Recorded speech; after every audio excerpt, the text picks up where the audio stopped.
put your clothes on.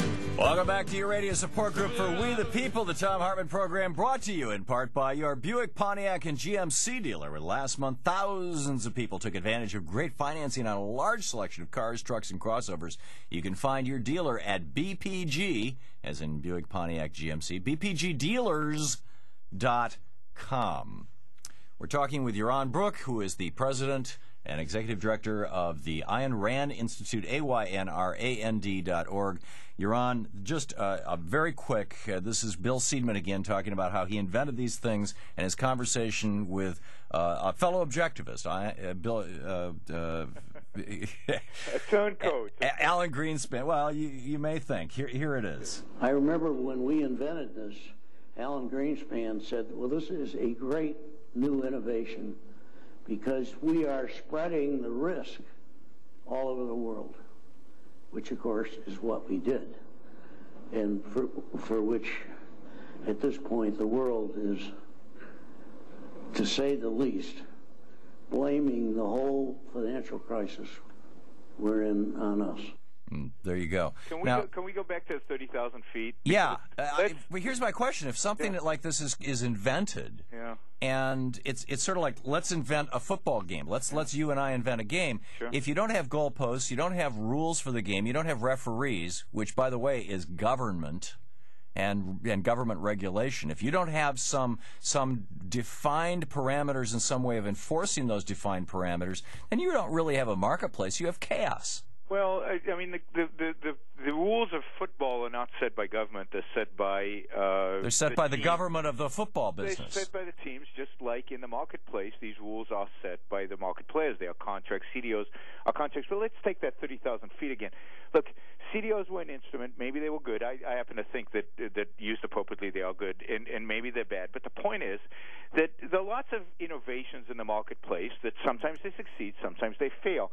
And the whole point is that the marketplace is a good filter to determine that. They let the bad ones go because they go bankrupt, and they help the good ones. I mean, that's what happens with the Internet, right? You start a company.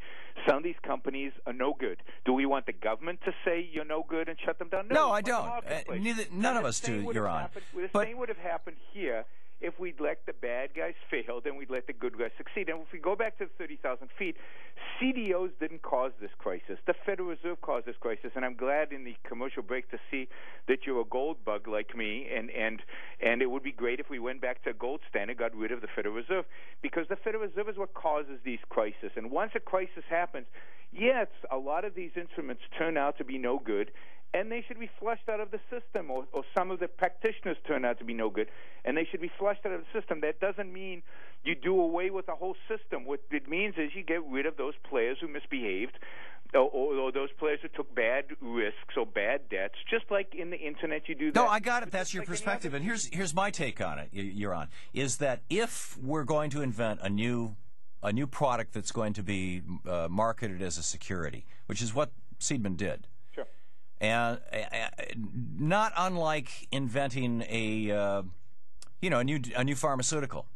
I mean, there are going to be consequences to this thing, and somehow we have to be able to figure out those consequences. In your position, and you and I have had this argument before about pharmaceuticals, for example, is that after the fact, after we've seen the damage, then we know what we should do, what should have been done, and the marketplace will appropriately correct itself. And I agree with you.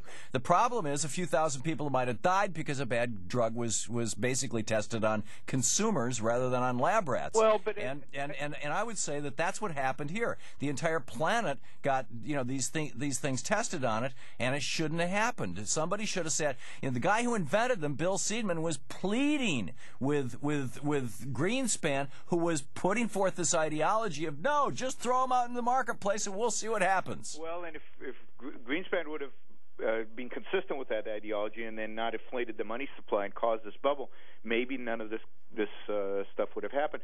But let's go back to that. I mean, I don't think it's a matter of just testing it outside. I believe that the market can devise better screening mechanisms than can government. That is, I think the FDA is unbelievably inefficient, and it causes more deaths than a private sector would in monitoring drugs. Well, and you and I disagree on this, and let's not turn this into an argument about the FDA. But my point is that shouldn't are you saying that when CDOs were and credit default swaps and derivatives were invented by this guy, by Seidman, that exactly what has happened is what should have happened?